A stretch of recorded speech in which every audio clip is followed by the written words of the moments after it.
देखिए latest episodes बिल्कुल ad free.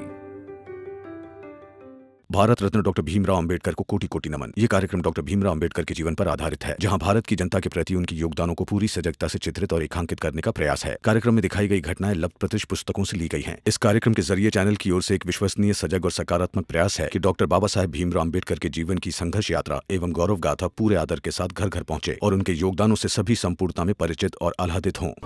जिस दिन तुम अपने बाबा को कोई भी एक दवा नहीं दे पाए, उस दिन से वो सिर्फ मेरे।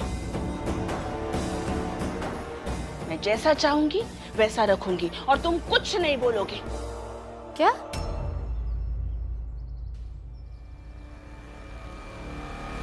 कैसी बातें कर रही है आप? जो तुम समझो, लेकिन मेरी ये शर्त मान लो, तुम दोनों को भी अपनी औकात पता चल जाएगी। बहुत कूद कूद कर मेरे बाबा हम सब कर लेंगे करते रहते हो ना, वो नहीं हो पाएगा। और फिर मैं अपने पति को पालूंगी। पाने की बात ही कहाँ आती है? बाबा हम सबके हैं।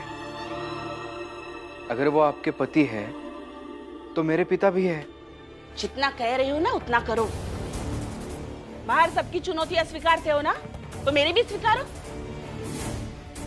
खुद को बहुत सामर्थ्यवान समझते हो ना, तो करो स्वीकार।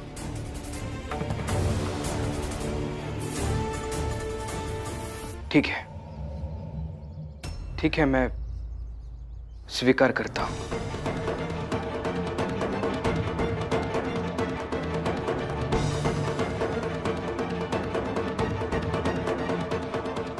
ये सही नहीं कर रही है आप। बेटे है वो आपके, स्वतंत्र की तरह व्यवहार कर रही है आप उनके साथ। अच्छा,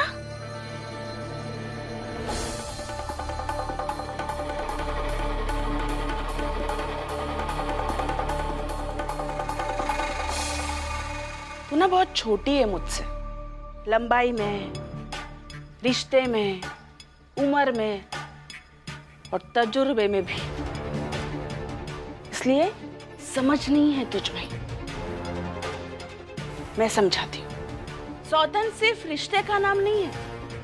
जब ईर्ष्या की अग्नि अपने प्रचंड रूप में हो जाए तो उसे भी सौतन कहते हैं। और ये भीम का ऐसा ही कुछ है। इसलिए जा और अपने पति को समझा। अगर इस बार वो हार गया ना, तो अपने बाबा को हमेशा के लिए खो देगा। और हाँ, किसी की मदद मत लेना। पति पत्नी मिलकर हिस्सा लेना।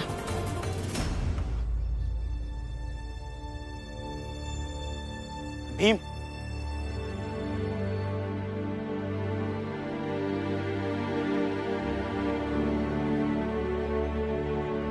भीम, मैं चाहे यहां रहूं या ना रहूं, लेकिन हमेशा अपने परिवार के साथ ही हूं।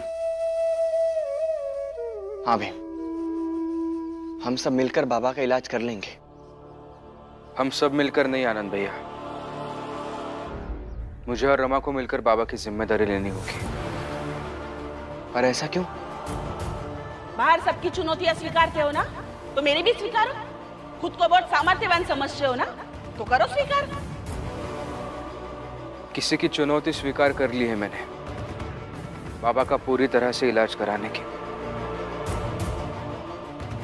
अब तो समझ ही गए होंगे, जीजाबाई जी ने चुनौती दी है मुझे और रमा को कि आज के बाद सिर्फ हम दोनों बाबा की तरफ देखेंगे, उनका ख्याल रखेंगे, उनका इलाज कराएंगे, बाकी कोई कुछ नहीं करेगा। चाहता तो मैं भी यही था कि हम तीनों भाई मिलकर, हम सब मिलकर बाबा को संभालें, लेकिन जीजाबाई जी कुछ और ही चाहती है। दरअसल बात यह है कि उन्हें ऐसा लगता है कि बाबा सिर्फ उनके हैं। वो खुद सिर्फ अकेली बाबा को संभालना चाहती है क्योंकि वो उनके पति है। लेकिन मुझे ऐसा लगता है बाबा उनके पति है तो हमारे पिता भी हैं। जितना अधिकार उनका बाबा पर है, उतना ही अधिकार, उतना ही हक हमारा भी बाबा के ऊपर है। लेकिन वो मानने को तैयार ही नहीं है। लेकिन एक बात है, भले ही ये चुनौती मैंने और रमा ने स्वीकार कर ली है, लेकिन मैं जो कुछ भी करूंगा वो हम सबकी तरफ से करूंगा, आप दोनों की तरफ से भी। क्योंकि ऐसे तो हम 3 भाई हैं, मगर हमारे बाबा के लिए आज भी हम तीनों एक हैं और हमेशा रहेंगे। अब एक तरफ मैं और दूसरी तरफ तुम दोनों। देखते हैं ये खेल कौन जीतता है। घर को मैदान बना दिया है आपने और बाबा के जीवन को खेल। मैंने कभी नहीं सोचा था कि अब ये सब करेंगे। अरे तो मैंने भी कहाँ सोचा था कि मुझे ऐसा ससुराल मिलेगा। पहले मेरे बेटे आके मुझे समझाएंगे, उसके बाद बहू आके मुझे समझाएगी और फिर सब लोग मिलकर मेरे ही अरमानों का गला घोट देंगे। सोचा था मैंने? नहीं ना।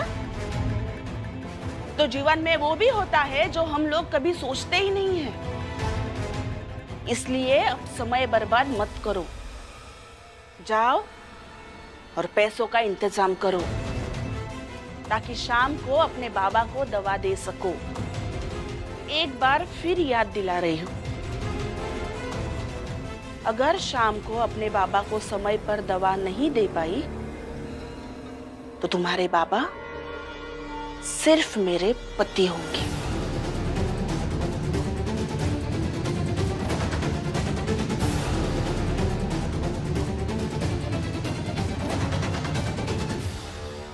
आई से मैं बात करूंगा।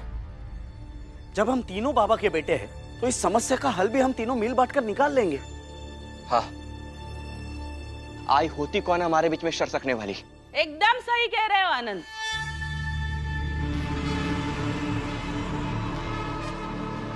अगर मैं कोई नहीं हूं तो भीम मुझे कह दे कि वो ये चुनौती छोड़कर पीछे हट रहा है।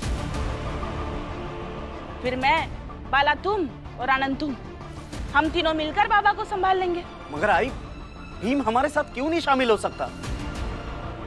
आई, हम सभी जानते हैं कि भीम और आपकी नहीं बनती, लेकिन हम ये भी मानते हैं कि भीम ने जीवन भर कोशिश की है आपके और बाबा के रिश्तों के बीच में कभी ना आए।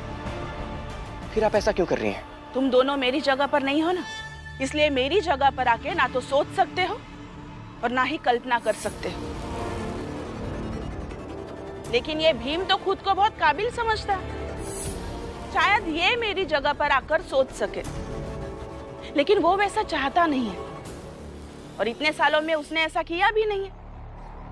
इसलिए अभी तक की सब बातें भूल जाओ और अभी भीम, रमा और मेरे बीच में जो चुनौती हुई है उस पर ध्यान दो।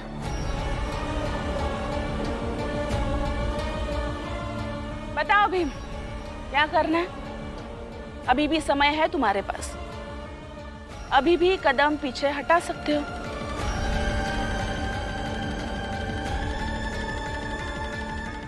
रमा, रमा,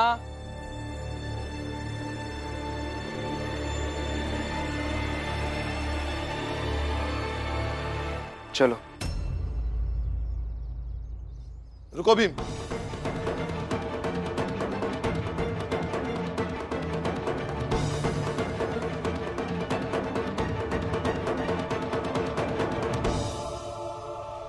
बचपन में मैंने तुम्हें इसलिए लड़ना नहीं सिखाया कि एक औरत की फिजूल जिद के कारण एक लड़ाई के लिए निकल जाओ।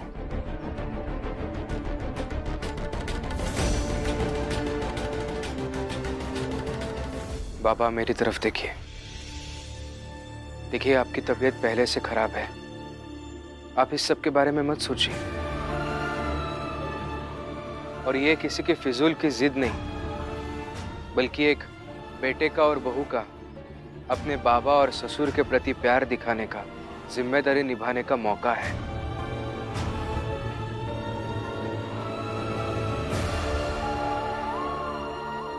इसलिए आप चिंता मत कीजिए और ये तो बिल्कुल भी मत सोचिए कि ये सब आपके कारण हो रहा है, क्योंकि आप कारण नहीं बल्कि एक माध्यम है जिससे सबको ये पता चलेगा कि भीम और रमा के लिए उनके बाबा क्या है।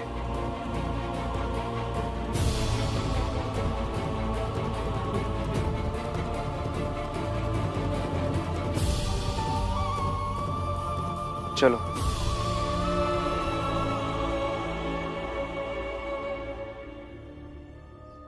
ये भीमराव और रमाबाई ने अपने जीवन की सबसे बड़ी गलती की है।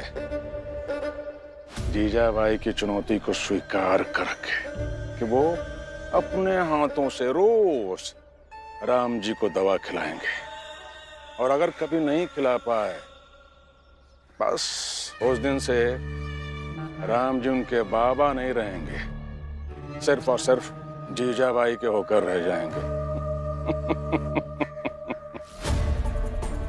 बच्चों, भीम और रमा पे पड़ी इसी आपदा को हमें अपने अवसर में बदलना है।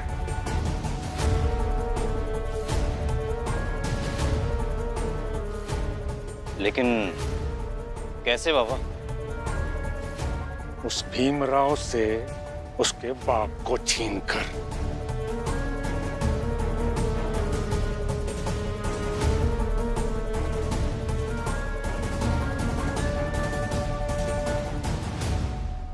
समझ गया बाबा। मतलब हमें बस इतनी कोशिश करनी है कि उस भीमराव को कोई काम ना दे। बस आज शाम तक उसे कोई काम ना दे तो भीमराव और राम जी अलग, और राम जी के अलग होते ही भीमराव कमजोर पड़ जाएगा। एकदम सही बेटा। तो जाओ और अपनी पूरी ताकत झोंक दो, कुछ भी करो, लेकिन आज शाम तक भीमराव और रमा को कोई काम नहीं मिलना चाहिए, ताकि बिना पैसों के रह जाएं वो। बाबा, आपसे वादा करते हैं कि भीम रमा को एक आना नहीं कमाने देंगे।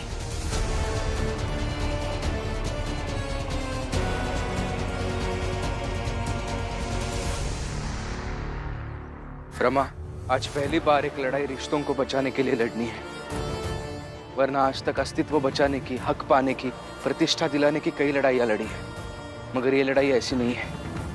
इसलिए अजीब लग रहा है, बुरा लग रहा है। नतीजा आने से पहले ही ऐसे लग रहा है कि जैसे मैं थक गया हूं। आप ना चीजों को सरल कर दीजिए। आप ही कहते हैं ना कि जीवन में कई बार समस्या एक उलझे हुए धागे की तरह आती है, और वैसे समय पर हमें ध्यान से और धैर्य से उन धागों को एक एक करके सुलझाना चाहिए।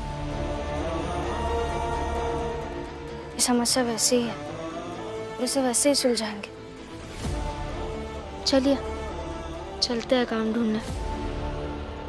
जात को बचाना है, भीम रमा को काम नहीं देना है। जात को बचाना है, भीम रमा को काम नहीं देना है। जात को बचाना है, भीम रमा को काम नहीं देना है। जात को बचाना है, भीम रमा को काम नहीं देना है। जात को बचाना है, भीम रमा को काम नहीं देना है। जात को बचाना है, भीम रमा को काम नहीं देना है। जात को बचाना है, भीम रमा को काम नहीं देना है। जात को बचाना है, भीम रमा को काम नहीं देना है। जात को बचाना है, भीम रमा को काम नहीं देना है। जात को बचाना है, भीम रमा को काम नहीं देना है। भीमराव, तुम्हारी जात के लोगों की इतनी हैसियत तो है नहीं कि तुम्हें काम दे सके। अरे जिसके पास खुद खाने को नहीं है, वो क्या तुम्हें काम दे सकेगा? और जो काम देंगे वो हमारी जात के होंगे। इसीलिए हम ये साथ में लेकर चलेंगे, ताकि लोग तुम दोनों की मनुष्य शक्लें देखें और तुम्हें काम ना दें। अच्छा भीमराव, कॉलेज की परीक्षा में तुम एकदम स्पष्ट रहते हो कि हर सवाल का एक जवाब तुम्हें मालूम होता है। तो यहां भी रहो ना स्पष्ट। एक ऐसी लड़ाई लड़ना चाहते हो जो तुम निश्चित हार जाओगे, तो कदम आगे बढ़ाओ और नौकरी ढूंढने जाओ। और अगर कुछ पहर बाद होने वाली हार को स्वीकार कर कदम पीछे कर सको तो जाओ, चाल वापस जाओ। और चाहो तो अपनी आई के हाथ पैर पकड़ो ताकि थोड़ा हिस्सा तुम्हारा भी बना रहे, हैं? बस चेहरे बदल गए, बाकी किरदार सब एक जैसे ही होते हैं। आपसे पहले नरोत्तम जोशी था, वो भी ऐसे ही मेरे पति के पीछे पीछे घूमते रहे। चल चलते हैं, तू नौकरी ढूंढना और मैं जाकर वहां तेरी जात और औकात बताऊंगा। मेरे पति जहाँ जहाँ नौकरी करने गए वो वहां भी गए। सर मैं भीमराव अंबेडकर, आपके हॉस्पिटल में कुछ काम होगा तो बताइए ना। सर लगे हाथ इससे ये भी पूछ लीजिए इसकी जात क्या है। उनकी वजह से बहुत जगह काम नहीं मिला। नहीं नहीं सर मेरी बात, मैं पढ़ा लिखा हूँ, मुझे अंत में काम मिल ही गए। तुम कल से काम पर आ सकते हो। मेरे ऑफिस में तुम मेरे असिस्टेंट बन के काम करोगे। Thank you sir. तो आज नौकरी करके दिखाओ। जरूर दिखाएंगे। हाँ तो चलो चलो।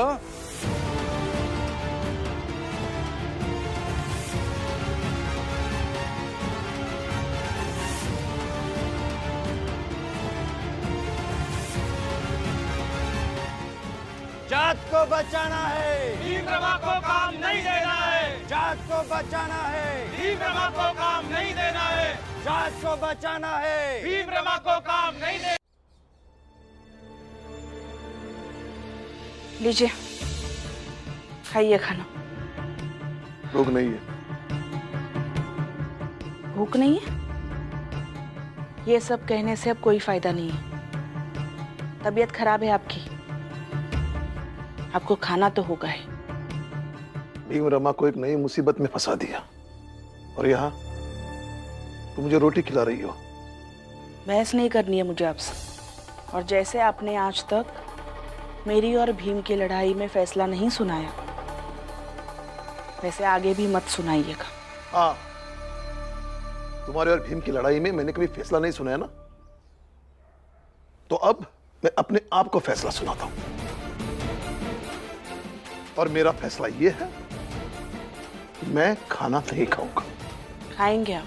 खाना नहीं खाऊंगा।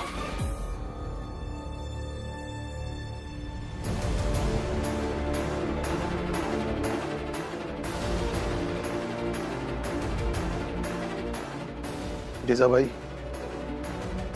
चाहे जो नाटक कर लो, आज तो खाना नहीं खाऊंगा, नहीं खाऊंगा। भीम और रमा गए हैं ना, और वो दोनों आज तक खाली हाथ नहीं लौटे, आज भी नहीं लौटेंगे। मगर आज भीम रमा खाली हाथ लौटेंगे। क्या हुआ? भीम रमा के पीछे पीछे महिपाल और शिशुपाल दोनों ये नारा लगाते हुए चल रहे हैं कि जात को बचाना है और भीम रमा को काम नहीं देना है। ऐसे में भला कौन भीम रमा को काम देगा? क्या?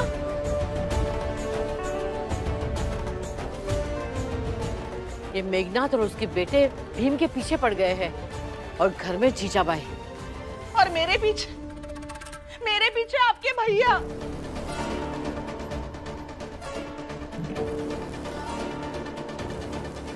दीदी, बाला, आनंद लक्ष्मी, तुम सब यही हो तो मैं तुम्हें बता देती हूँ। उन्होंने खाना खाने से मना कर दिया है। अब उन्हें कैसे खिलाना है आप लोग ही देख लीजिए। अगर मैं जिद करूंगी तो वो चीखेंगे, चिल्लाएंगे और उनकी तबीयत और भी खराब हो सकती है। दवा लाना तो भीम और रमा के जिम्मे है, लेकिन खाना खिलाने की जिम्मेदारी आप सबकी भी है ना।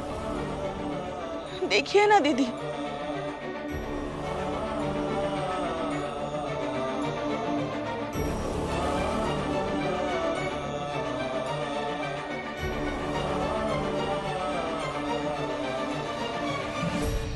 जात को बचाना है, भीम रमा को काम नहीं देना है, जात को बचाना है, भीम रमा को काम नहीं देना है, जात को बचाना है, भीम रमा को काम नहीं देना है, जात को बचाना है, भीम रमा को काम नहीं देना है।